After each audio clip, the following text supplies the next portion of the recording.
Namaste, greetings and blessings, and welcome to the Center for Spiritually Integrated Arts. This is our Sunday message, and I am Reverend Dr. Raymont Anderson, the founder and spiritual director of this center. And I invite you to watch not only this Sunday message, but any of our archived messages. I invite you to join any classes or events that we have going on.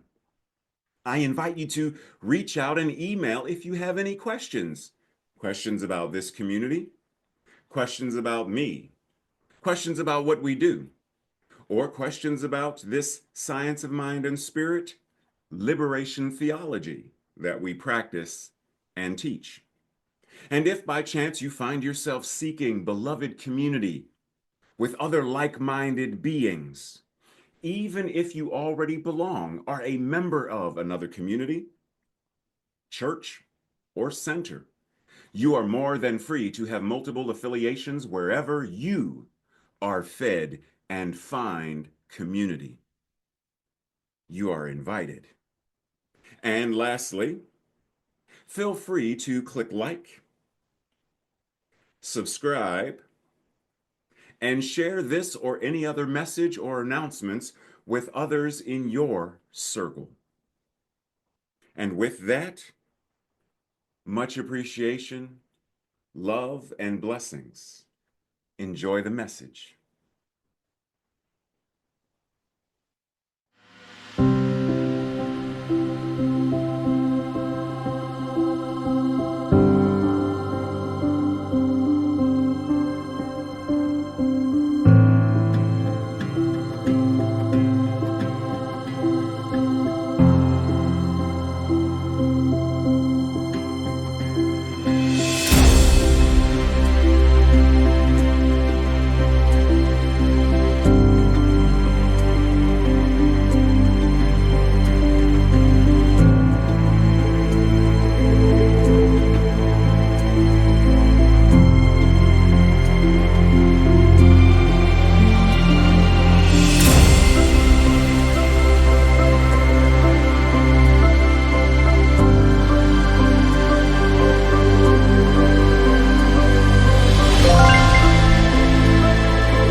Namaste and greetings. It's that time of year. I pray that your holiday season has been and continues to be a very joyful, healing, and transformative one. And as we come to the end of this year, preparing to start a new year, how fitting it is that we end on release, refresh, and renew. But there's more. Now, let me warn you right now that because this is our last message of the year, I may go a little long. So feel free to leave and return and watch the recording. Won't go that far over, but just be prepared. Release, refresh, and renew. Earlier this month, we discussed what it means to release the old, to release that which no longer serves us in life-affirming ways. And by releasing it, it gives us greater expansive space where we are now able to awaken into the newness of who we are choosing to be. A newness where we are refreshed, renewed, and ready to go, ready to act. So just as a snake will shed its skin throughout its lifetime, several times throughout its lifetime, in order to accommodate the new body, the new growth, as well as to remove any parasites or damaging effects to their skin, to their being. So they shed to let it go.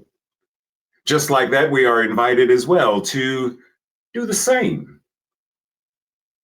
To do the same in ways that give us the ability to regenerate, rejuvenate, revitalize with the same evolutionary, revolutionary energy of what it means to be open at the top and open at the bottom, to be aligned,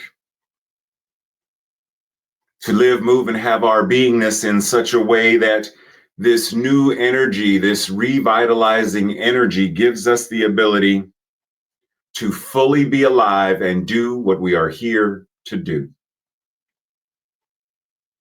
Breathe.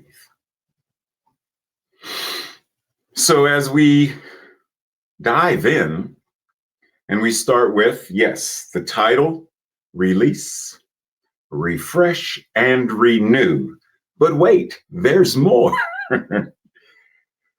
I feel, just because it's my own practice, that there are a few things that are important to add in.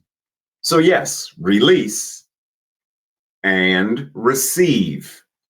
Because if I let it go, then now I am in a space to receive the new.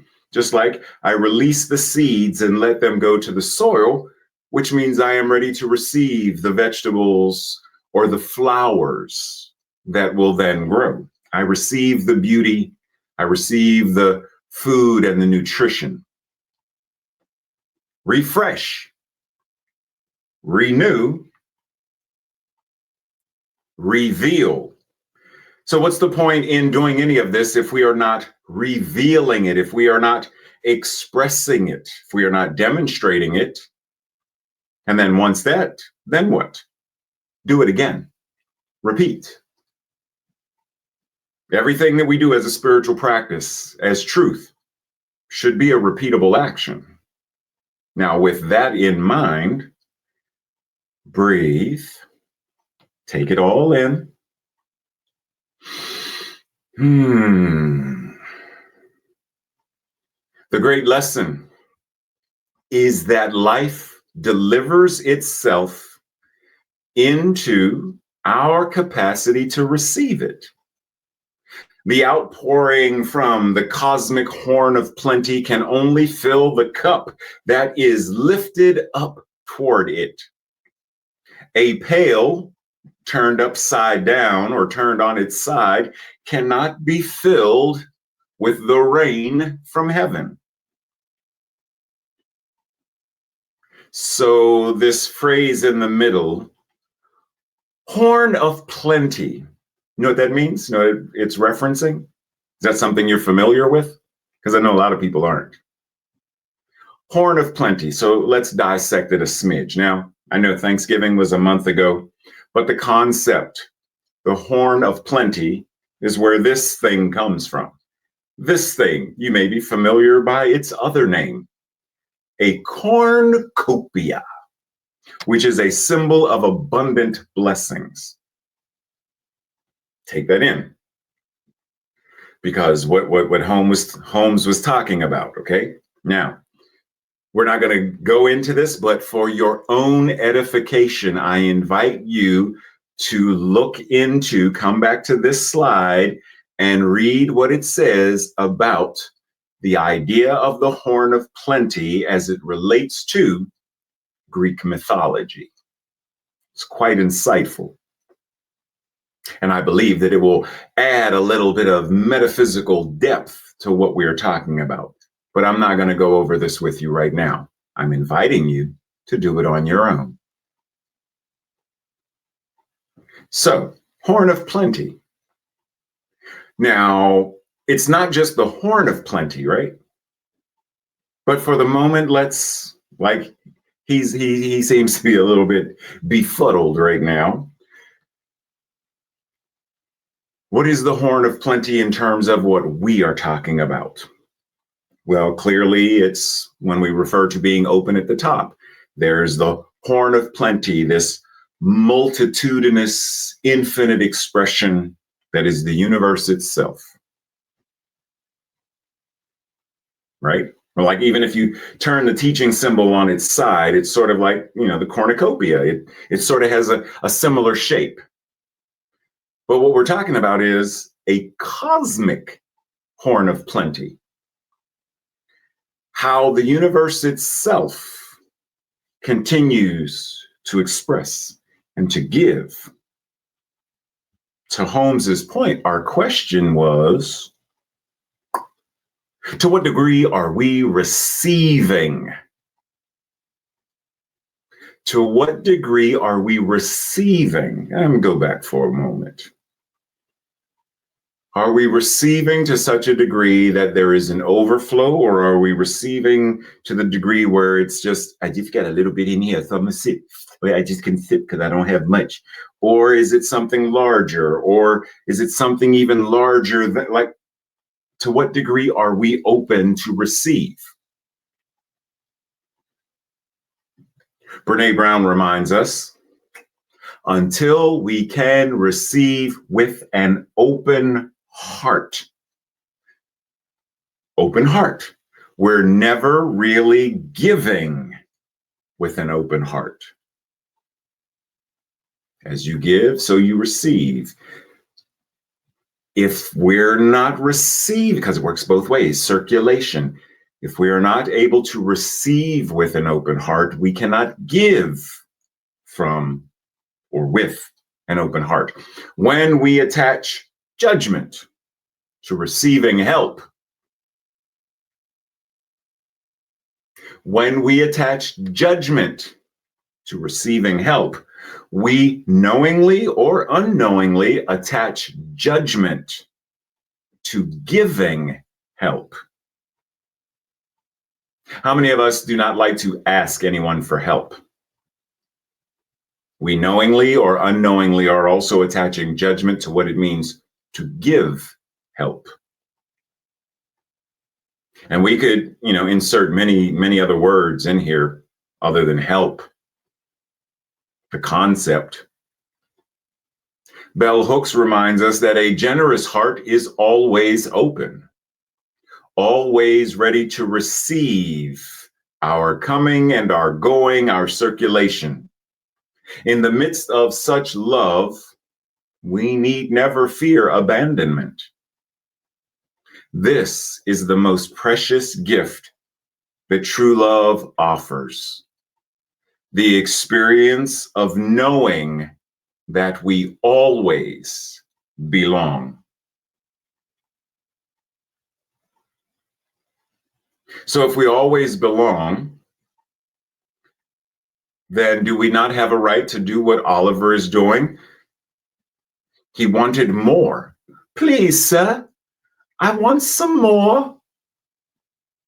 To which the judgment, the egoic mind says, more? How dare you ask for or expect more? More what? More love? More acceptance? More justice? More equity? More inclusion? How dare you ask for or expect more? See, this is the judgment. When it comes from that place of a closed heart, as well as a place where the giving, the receiving, it's not generous, it's stingy, it's hoarding. It's, well, we can't give everyone equity, for if we give everyone equity, there will not be enough equity for me. We can't give everyone freedom, for if we give everyone freedom, then I will have less freedom. What? We can't let everyone continue to breathe, because if we let everyone continue to breathe, I will not have enough oxygen to breathe. What? That same judgment, knowingly or unknowingly, will kick in if it isn't there already. Pause. Breathe. The more often a stupidity is repeated, the more it gets the appearance of wisdom. See, just because someone says something. And to that note, let's go over to this. Do we understand that it also not only, the appearance of wisdom, but it also gives off the appearance of justice? Right. It also gives off the appearance of something that is moral or something that is ethical. The more often a stupidity is repeated, the more often it appears that it's just, equitable, moral, ethical. What? Do we have examples of this? Because this is confusing. Do we have, okay, thank you.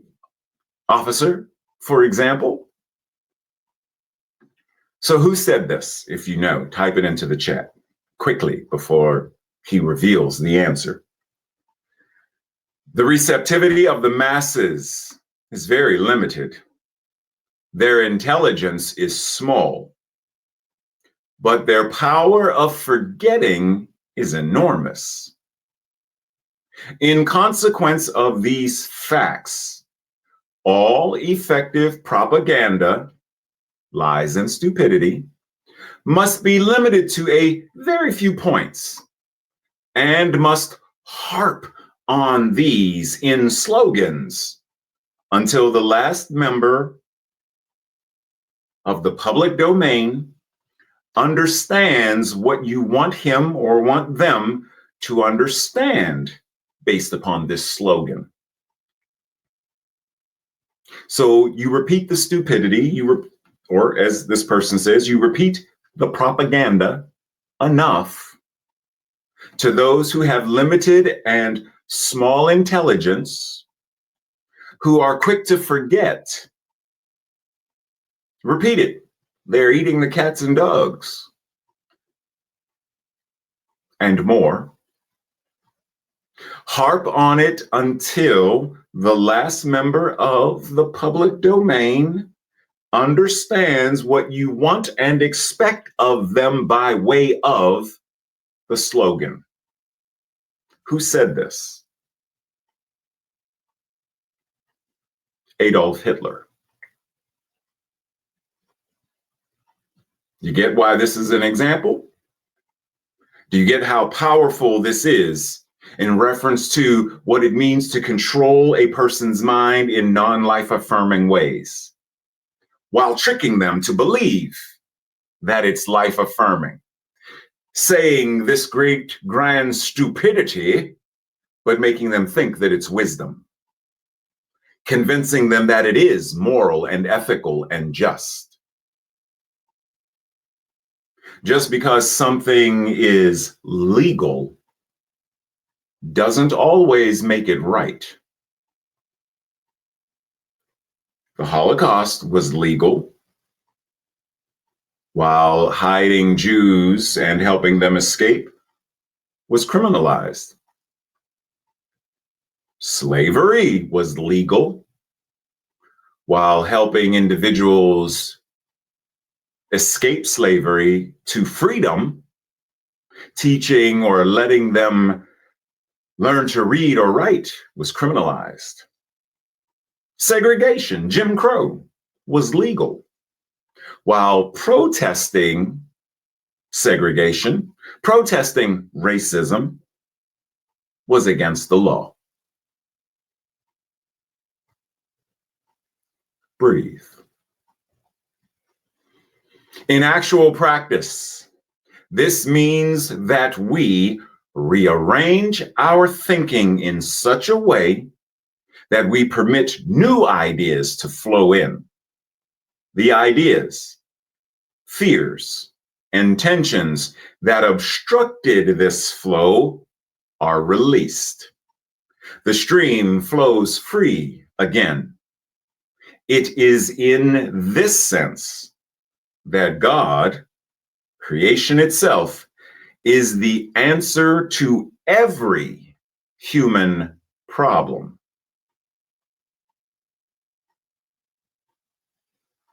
The answer to racism, God, source, spirit.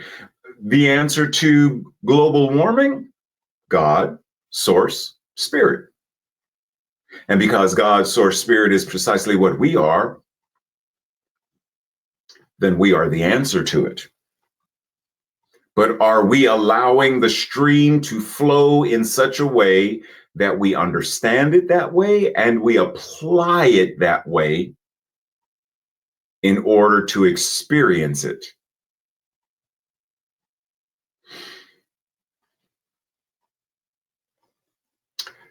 Things change, things evolve, even something as, what's the word I want to use? Commonplace as a camera, right? Like everybody's familiar with a camera or taking pictures to some degree. People are very familiar. And even if it's not a professional camera, people are familiar with what it means to take a camera with their smartphone. But the camera itself evolved over time. If the camera evolved, and medicine evolved, and science evolved, and the television evolved, the light bulb evolved, the automobile evolved, why aren't we? Why are we still in a culture and society of racism and sexism and homophobia, etc.? Because we are obstructing the flow. We are not releasing the old in favor of the new. Renewal requires opening yourself up to new ways of thinking and feeling. A modern camera, in order for it to exist, someone had to be open to new ideas that say, well, wait a minute, if we do this with the film or we do this with the lens, then we get crisper pictures.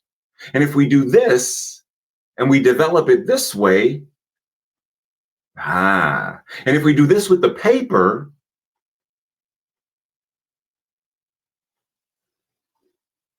so are we truly willing to renew our minds?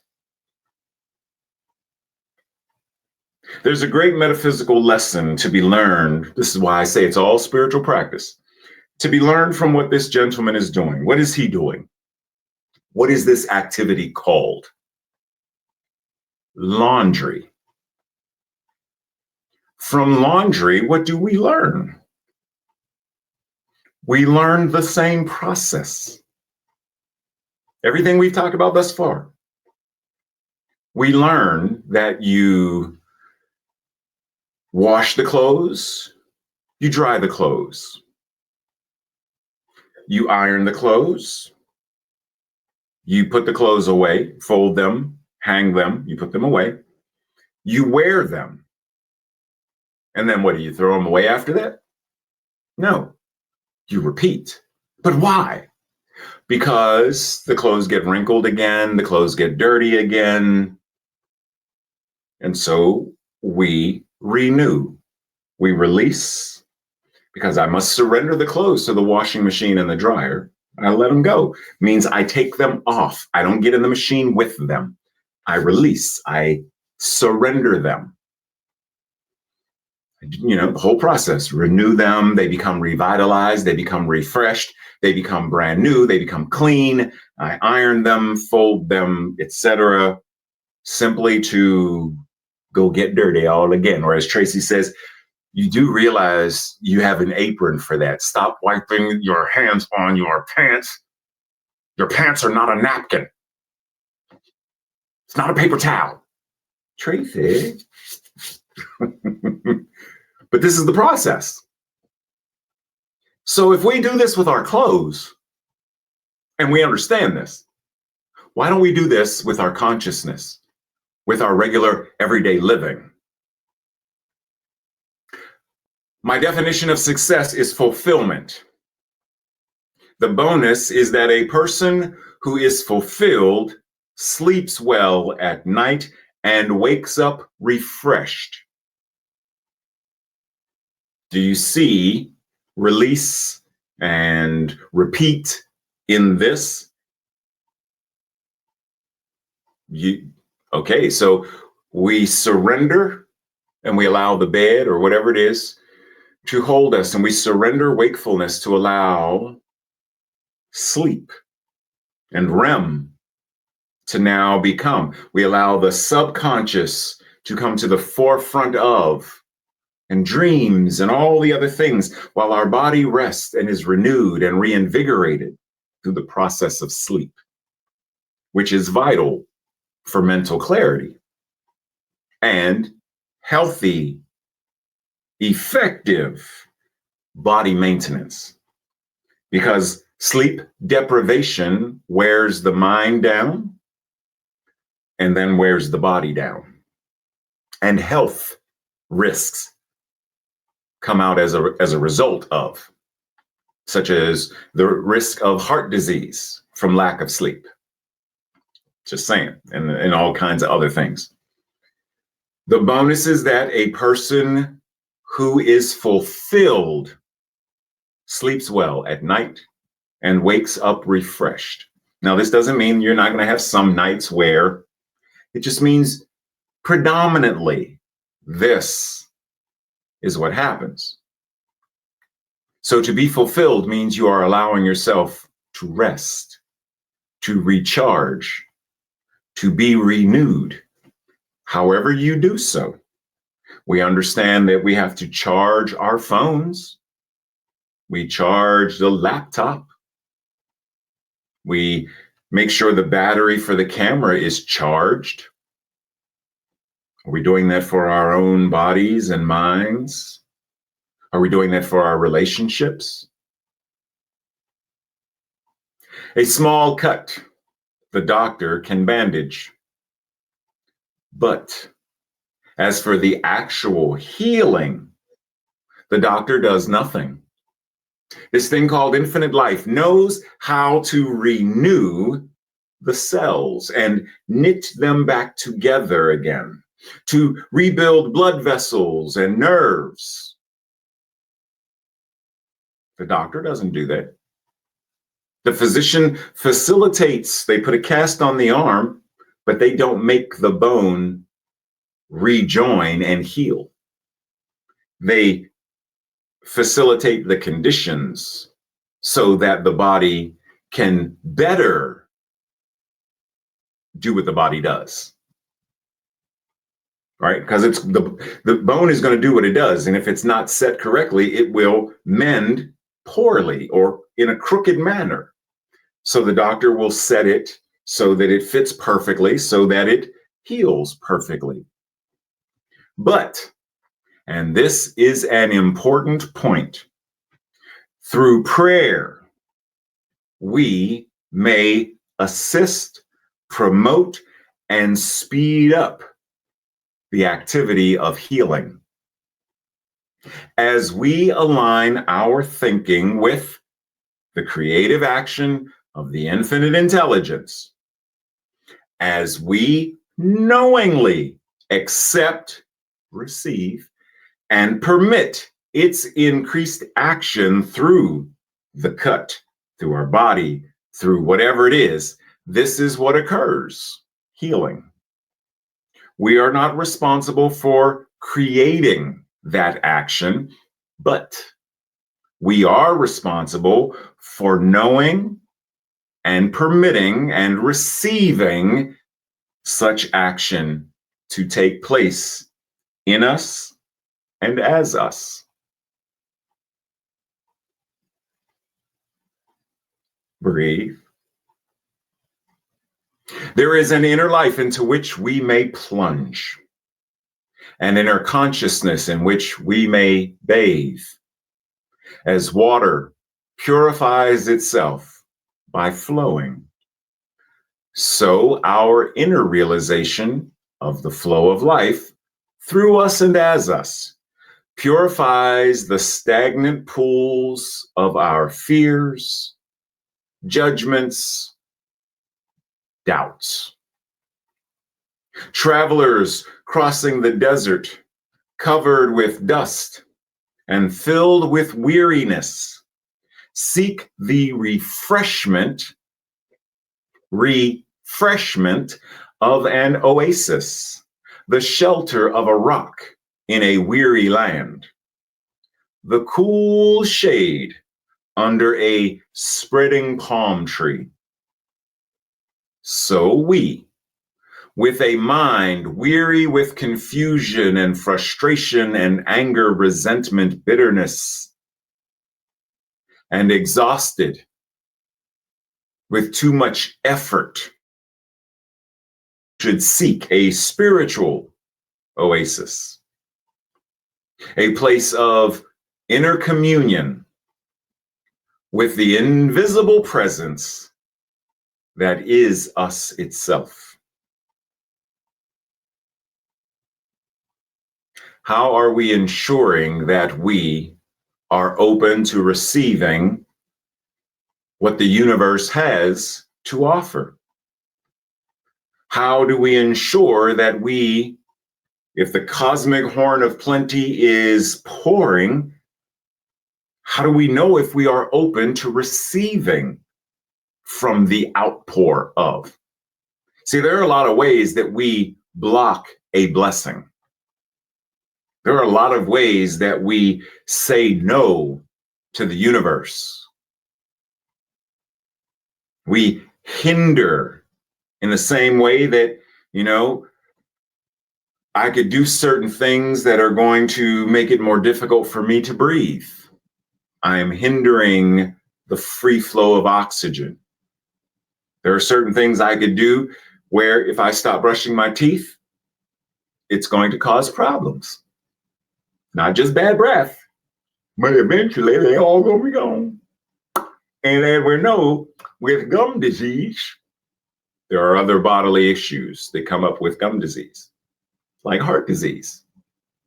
Did you know that your mouth, the health of your mouth can affect? Yeah, it does. There are many ways that we can block, and in fact do block, the goodness of. And I don't mean just us individually, the collective consciousness. That's why all of those isms and phobias are still an issue, because we are obstructing, we are blocking, we are not receiving the infinite inflow, outflow, flow period of the divine.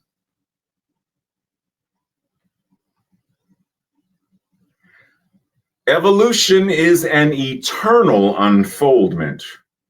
Remember the camera? Life reveals itself to whoever is receptive to it. Think about a beautiful sunrise. Well, no, just take beautiful off. Think about a sunrise or a sunset. They happen every day, but not everyone partakes of them, and not everyone refers to them as beautiful or gorgeous or stunning. So life is forever revealing itself, but only those who are receptive to it are the ones who partake of this infinite, eternal unfoldment and evolution. The wise person reveals more than words spoken.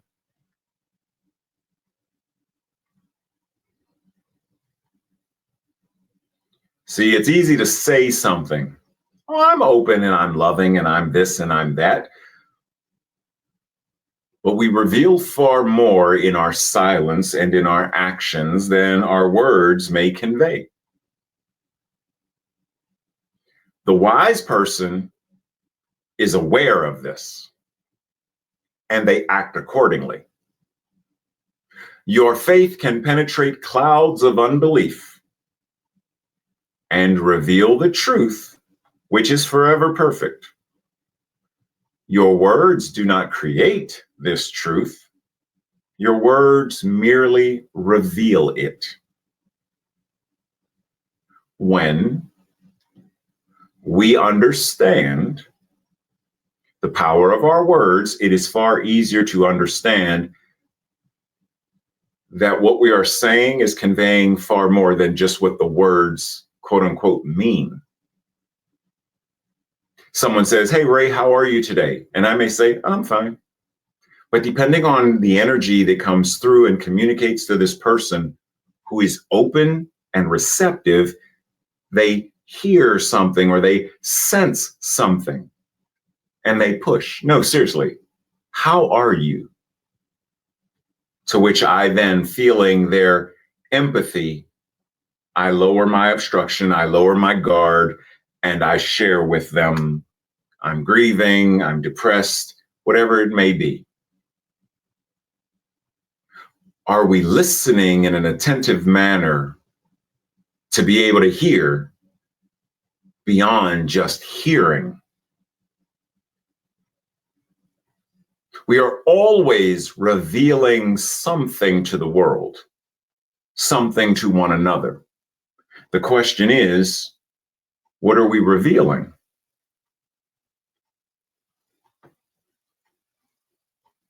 Are we revealing a life that is non-life affirming, a life of lack and scarcity, or are we revealing a source supported, spirit empowered, super expression of life? Breathe. Only repetition with a goal in mind can truly lead to mastery. Sometimes you can keep rehearsing, keep doing something without actually learning anything new. Now, really take that in, because there are a lot of folks who they repeat spiritual mind treatments. They do meditation every day. They'll light a candle and some incense and, they'll do whatever their practice is every day. And yet they're not learning anything new. They are not unfolding or evolving. Why not? Because they're not doing the other work. It's got to be a full expression, a full practice. Whatever we plant in our subconscious mind and nourish with repetition and emotion, that is what becomes a reality one day. That's why the four pillars of the mental equivalent: thoughts, beliefs, the ways we communicate, our emotions and feelings, and our actions. All four of these have to be aligned.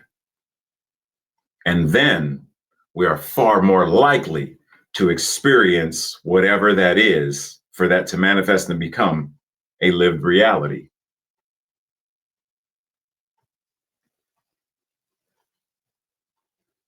So just like someone learning martial arts, you practice until it becomes second nature. You practice until it becomes instinctual. You practice until you don't have to think about it. It simply becomes who you are.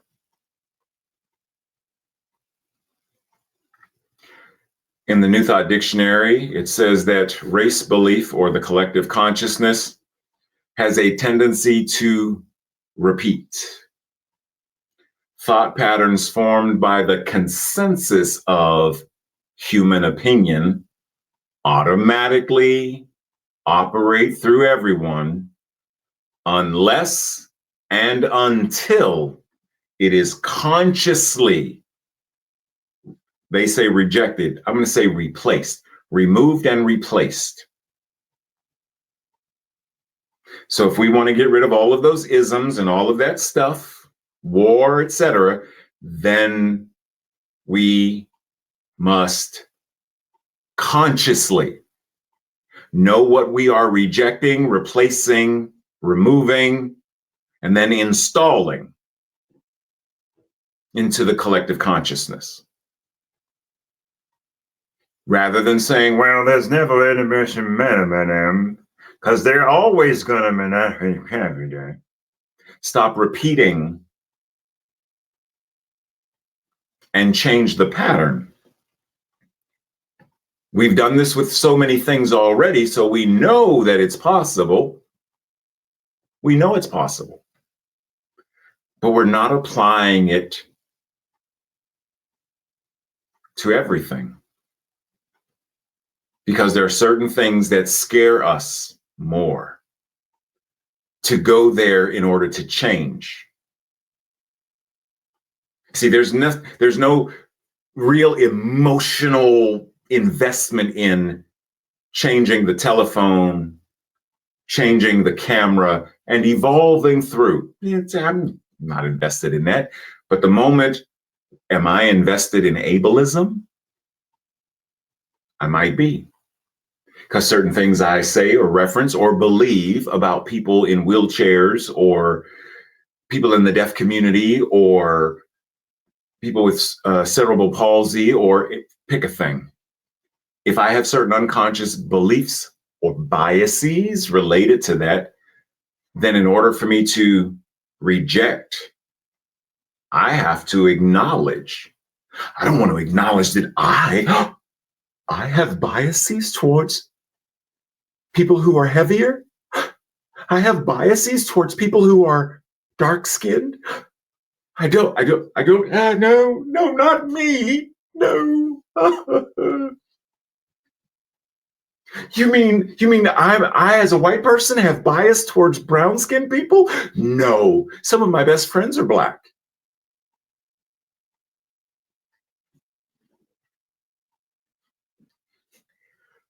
This is why we don't confront it, because we are afraid to look at ourselves in the mirror. The reason that we term the use of creative thought as a science is the fact that it can be taught, it can be learned, it can be consciously applied with a certainty of definite and repeatable results to a degree. And so this is what we mean when we say there is a science of mind. By doing the work with the four mental equivalents in a particular way, there will be a change in the outcome in some way, shape, or form. Now, what that is, we cannot 100% guarantee all the time, but there will be a result.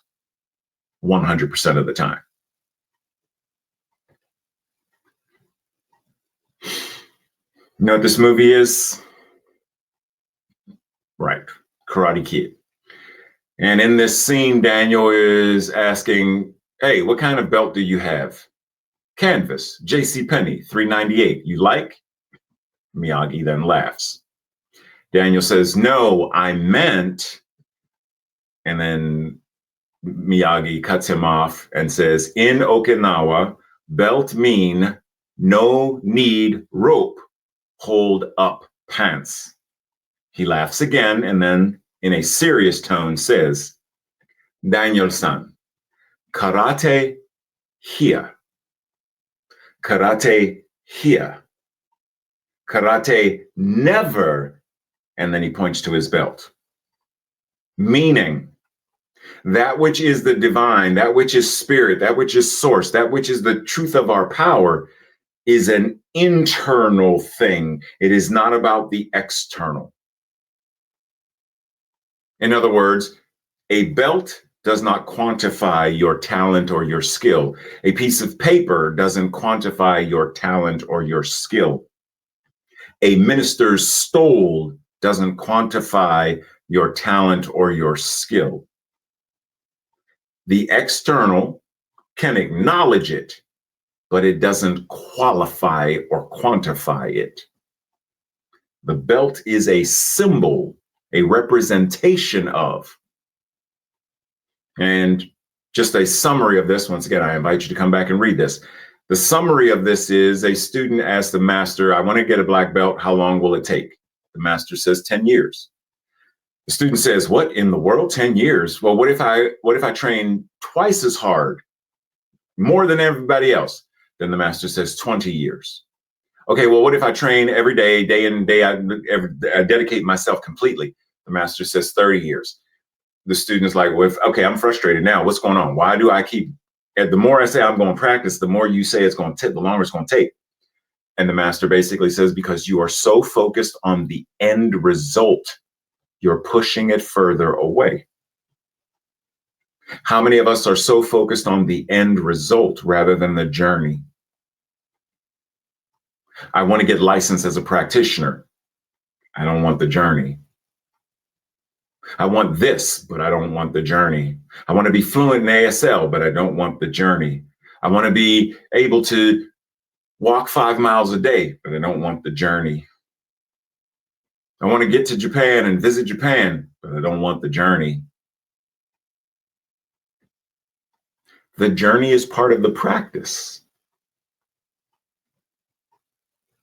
And if we're going to truly master it, then like Miyagi and Daniel with the chopsticks trying to catch a fly, Miyagi, you know, he's trying and he's trying and he's trying. And then Daniel does it on his first try, quote unquote, try, his first try. And Miyagi is like, what?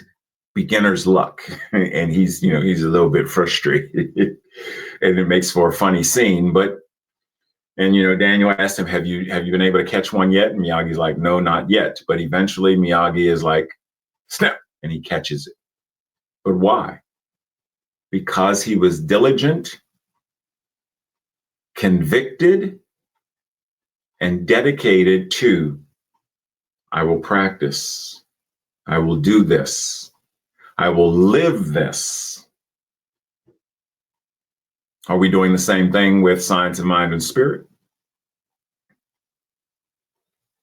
The Science of Mind and Spirit 4.0 gives us the means to release what does not serve us or the world, to be receptive to the blessings, gifts, and vast ways the universe gives, to do what we need to do to refresh and renew our bodies, minds, hearts, and spirits, as well as relationships and connections, to reveal our divine magnificence and the truth of spiritual principles that we study, practice, and live, and to repeat the good and the effective life-affirming things daily, to sustain our lives, just like breathing. Breathe. This week's affirmation, our declaration, I will say it first. If it resonates with you, I invite you to repeat it with me the second time. As I release, I receive. And by receiving, I am refreshed and renewed. And this is revealed and repeated in the way I live my life. Together. As I release, I receive. And by receiving, I am refreshed and renewed. And this is revealed and repeated in the way I live my life. And so it is. This week's journal questions, or if it's the Thursday night study group. In what ways do I practice the 6 R's? Release, receive, refresh, renew, reveal, repeat. Which of the 6 R's do I resist practicing, and why do I resist? Number 3. In what ways do I tap into, receive from the cosmic horn of plenty? And what is the evidence? Number 4. What is one thing that I can begin practicing daily? Truly practice daily. Not just repeat it for the sake of repeating it, but to practice it in ways that make me evolve, learn, grow, etc. And lastly, what would my life look like if I revealed more authentically who and what I am? Breathe. Our practice this week. Are you ready? This week, our final Sunday of the month. And that's not the right one. Boo humbug. That should have been swapped out, but hey, it wasn't swapped out. So have a conversation with someone about the 6 R's and how each of them show up on any given day throughout the day. So, for example, release. How many different ways today have I thus far released? What does it mean for me to release? Okay. In what ways have I renewed or demonstrated renewal of something or anything, etc.? Have a conversation with someone about the 6 R's and how they show up in your life on a daily basis. And as we close out with prayer, we close out simply with a blessing of gratitude for how this year has gone. Yes, I know that there have been ups and downs and bumps and bruises from all kinds of things. Yes. And still, there is reason to receive and accept the vast blessings that we have and are aware of.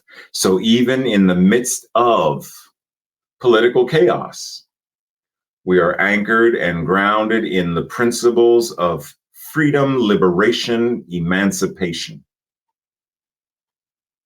And by being grounded and anchored in that and as that, we are blessed. We are blessed by our creative ideas. We are blessed with community. We are blessed with other like-minded individuals who are able to come together to know the truth of ourselves, of the world, and to be dedicated to this truth, to making it manifest and outpicture as the lived experience across this planet so that everyone experiences equity, justice, food safety, and more. That peace and peacefulness is known by every person, every child, every neighborhood, every city, every village. So as this year comes to a close, we anchor and ground in the blessings, and it is these blessings that we take into the new year and allow them to be multiplied in ways that we cannot even imagine. That we not simply receive from the horn of plenty, the cosmic horn of plenty, but that we are the active embodiment of it. That blessings flow through us and from us and as us. Not just that we are receiving it from somewhere outside of us, but that we are the active embodiment of it. We bless one another. We love one another. We support one another. We listen to one another. We care. We create. And we manifest a world that works for all. Not just for me, not just for them, a world that works for all. So we are healing the consciousness, the collective consciousness. We are healing it and transforming it and transmuting it so that the new repeated elements of consciousness are peace and love, beloved community, inclusion, and more. And so we breathe. We breathe knowing that as the new year comes in and we begin saying Happy New Year, within that happy, we are also blessing. This new year is a new year of wholeness, perfection, and completeness. This new year is a year of love demonstrating, of community demonstrating, of all that is life affirming, ease and grace and joy. So in this happy new year, I know that it is truly a demonstration of prayer being manifest, being active, and being lived. Breathe. And so it is. And so it is. So next time I see you, it will be the new year. So make sure you make note of the new time changes. There's going to be a new theme song for our center and a couple of moving parts with first Sunday meditation starting at a different time. It'll go for 30 minutes. There will be I guess it's a 5-minute break. And then the new intro video will begin roughly 10 minutes before the hour. And then roughly at the top of the hour, we shall begin with our regularly scheduled Sunday message. Shaking stuff up, transforming lives, healing lives, loving lives, coming together, doing what we are here to do. So I look forward to seeing you in the new year, seeing you during the week for classes and events, all that good stuff. Love and appreciate you as always. Blessings. See you soon.